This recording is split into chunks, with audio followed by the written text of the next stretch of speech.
Next on Worcester News tonight, dangerously cold temperatures sweeping through the area tonight. More on how Worcester is reaching out to help the homeless. Plus, a local drive-in hosting dozens of Star Wars fans tonight, despite the freezing cold. We'll have more from the premiere. Thank you for joining us. I'm Catherine Andrioli. The drop in temperatures has prompted action from school officials here in Worcester, with dangerously cold temperatures and wind gusts in the area tonight into tomorrow morning. There is no school for the Worcester Public Schools on Friday. Our Cam Jandro has more on the precautions being taken for the cold. I mean, whether you're an adult or a child, you can get exposure to cold and then end up getting, health-related issues. Frigid temperatures take over as winter comes to Worcester. The cold weather is causing plenty of concerns, including how to keep students protected on their way to school. The Worcester Public Schools Director of School Safety says there are numerous variables when it comes to cold weather cancellations. When you take into consideration cold weather cancellations, the superintendent, along with the Emergency Operations Center in the city manager's office, are making decisions collectively. What is good for the city as a whole? What are good for the students that have to get to school? Temperatures are expected to go well below zero, and wind gusts could reach over 60 miles per hour. Dr. Mark Restuccia is an emergency physician at UMass Memorial Medical Center and says covering up visible skin is a must when outside. So wear good dry socks, decent boots, have gloves or even better mittens that are thick and keep your hands warm, and cover your face. A lot of people forget that. They'll have their gloves on, they'll have a hat on, and they get frostbite on their face. Restuccia says if you feel you have frostbite, taking the proper steps is crucial. So say your fingers are white, cold, numb, you can't feel anything, it's important to warm them up. The best thing to do is make sure they're dry, get into a warm environment. If you can, warm but not boiling water is ideal. Now, the National Weather Service has put out a wind advisory in central Massachusetts until 11 a.m. tomorrow morning. As you can see right now, we're getting closer and closer to single digits, and it's only supposed to get colder from here. And this weekend, there are some expected snow showers, so definitely something you want to prepare for. Catherine? Thank you, Cam. The city is at work trying to make sure people who live on the streets have a warm place to go. Our Rosalind Flaherty has more on the team charged with making sure the city's homeless are cared for. Left outside in dangerous cold temperatures. We're going out to different campsites just to continue our outreach with some homeless individuals to let them know that the temperatures that are going to be coming the next couple days, and to make sure they can get out and stay in some shelters. Thursday, the team and Worcester police officers visited homeless encampments around the city. Otherwise, people might not know of what's available tonight and for the next couple days, so we really want to make sure that they're aware of the options. At this site near the Canal District, one tent was found with blankets and sleeping bags, but no one inside. Worcester's Commissioner of Health and Human Services, Dr. Maddie Castile, says the team will be back later in the evening to make sure people will not be spending the night there. If you're here for 20 minutes outside, it's frostbite temperatures, so we have to make sure that people are inside. 2 men were found in another encampment. One was taken to the hospital as a precaution. City Manager Edward Augustus says the Quality of Life team is like a lifeline to people in the community. They know many of these folks by name, and so that gives us a leg up in terms of trying to convince some of these folks to get into the kind of shelter that they need tonight. Augustus says the city is working with shelter providers about adding beds, as well as the Interfaith Hospitality Network, to open churches to people in need. To provide temporary emergency shelter options for folks in occasions like this. Rosalind Flaherty, Worcester News Tonight. And it may be a very cold night in central Massachusetts, but that didn't stop Star Wars fans from heading out to the premiere at a drive-in tonight. Star Wars fans geared up for the premiere of Rogue One, a Star Wars story at the Mendon Twin Drive-In tonight. Many even dressed for the occasion, as you can see, wearing costumes from the movie and even bringing along some props. Well, we were here last year for Force Awakens. We were the first ones in. We were here, 6 hours before they even opened? In the pouring rain last year. In the pouring rain last year for Force Awakens. It could be downpouring, it could be a blizzard, it could be a natural disaster, and we'd still come see it because it's much more than movies. It's a passion, it's life. People live for these movies. For those of you who don't know, in the opening scenes, Luke is riding one of these animals through the snowy terrain. We might be slightly addicted to Star Wars. I might call it that. I don't know. Addiction? Loyal. Loyal? Whatever. Yeah. Loyal. True fan. Lots of loyal Star Wars fans out there tonight. There was even a custom-painted Star Wars van at the premiere. The film comes as the first of the Star Wars standalone films, making its world premiere in theaters around the nation tonight. A Worcester man accused of shooting and killing a man in what prosecutors call a gang-related shooting is found not guilty in Worcester Superior Court.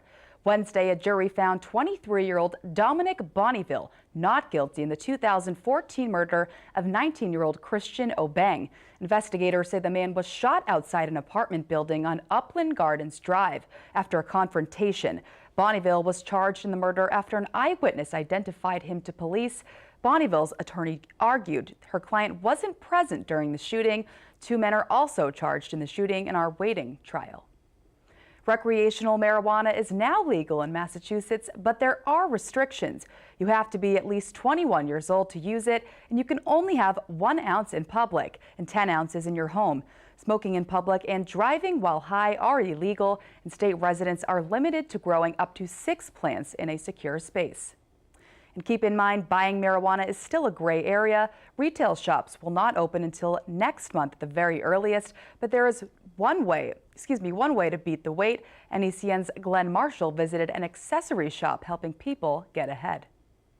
This is one of the best days I've had in a very long time. Forget about April 20th. Marijuana Liberation Day in Massachusetts is now December 15th. Finally, we get to enjoying what God put here for us to enjoy, cannabis. What better way to start enjoying weed than growing your own? At Roxbury's Boston Gardener Shop, owner Jonathan Napoli says he has everything you need to get your green thumb planting. We've seen a huge uptick in the amount of customers coming in looking to start their home garden for the first time. The store doesn't sell marijuana plants, but it does have soil, tents, and all the equipment needed to grow indoors. All you need is the sun, dirt, and water, but inside, you're going to need a lot more than that. You're going to control your own environment. You're creating the outdoors inside. But don't think this is cheap or easy. John says it's very time-consuming, and getting started could cost you $1,000 minimum. But once you get it started, the costs go down from there, and the benefits go up. $800 LED lights didn't deter Mark Reeves from dishing out the cash to start his indoor garden. I look at it as an investment, so I don't have any problem in investing one time. 4 months of growth, and he'll be smoking his earnings. I'm all about peace and love, man, and the cannabis does that. It's great. In Boston, Glenn Marshall for Worcester News Tonight. Auburn police confirm officers arrested a former high school student for making threats on social media. Police responded to Auburn High School Thursday morning for a report of threats made to the school and to its students. According to police, a former student, 18-year-old Marcus Rodriguez, posted videos threatening the use of firearms against the school. Police say the threats were made on Rodriguez's Snapchat account. He will be arraigned Friday on multiple charges. A Webster paramedic accused of indecent assault on a woman while in an ambulance has been fired. According to Webster EMS, a woman complained Jovani Morales had touched her inappropriately while she was seeking medical treatment in November. Morales was charged with indecent assault and battery. In a statement, EMS Chief Gary Millard says the Webster EMS sole existence is to treat and never cause harm to any patient. The Office of Emergency Medical Services has also been notified about the incident. Worcester residents and businesses will have to wait a few more days until they find what their tax bill will look like next year. Worcester currently sets different rates for homeowners and businesses. Now city councilors have to go back and look at new numbers to see what makes the most sense for the future. Worcester's commercial tax rate has steadily risen for years. According to the Worcester Regional Chamber of Commerce, it's one of the main reasons more than 500 businesses have left the city since the 1980s. That's thousands of jobs over the last 30 years that are not in the city anymore. Chamber President Tim Murray says Worcester changed to a dual tax rate more than 30 years ago.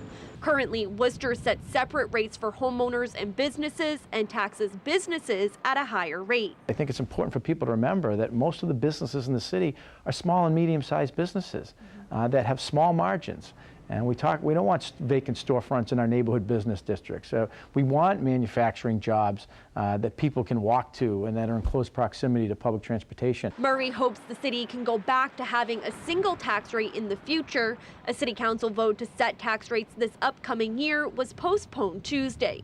Councillor Christian King says he does agree a single tax rate would be beneficial, but he doesn't want it harmful to homeowners. We need to be very cautious about, placing an undue burden on our homeowners. Last month, Worcester received its highest ever bond rating. King says Worcester is the economic hub of central Massachusetts. I think we've done a good job here in the city. We've attracted a lot of businesses, a lot of restaurants are opening, there's a lot of economic development, and with that comes people, and people are consumers. So while there seems to be agreement on Worcester having a single tax rate, there is still the question of how to get there. My leanings would be towards, having less of an increase for residential than what's being asked to make it a single rate. The idea is to do it over a period of time so it's predictable and it's not something that's going to create a sticker shock.